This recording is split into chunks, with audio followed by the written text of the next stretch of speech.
Payg'ambarimiz alayhissalatu vassalamning muborak bir bashoratli mo'min musulmonlar uchun, ummatlari uchun bir bashoratli hadislari bor. Hazrat Payg'ambar alayhissalom aytdilarki, qaysi bir musulmon erkak yoki musulmon ayol juma kunida yoki juma kechasida vafot qilsa, Alloh subhanahu va taolo o'sha bandani, ya'ni o'sha muslim va muslimani Alloh taolo qabr azobidan xalos qiladi. Alloh taologa yo'liqqunga qadar qabr azobidan Alloh taolo uni ozod qiladi degan ekanlar.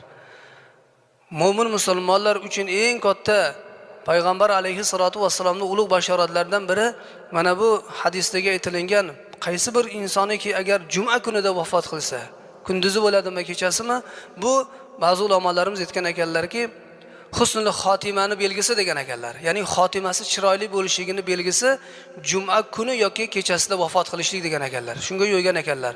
Mulla Ali al-Qori rahmatullohi alayhi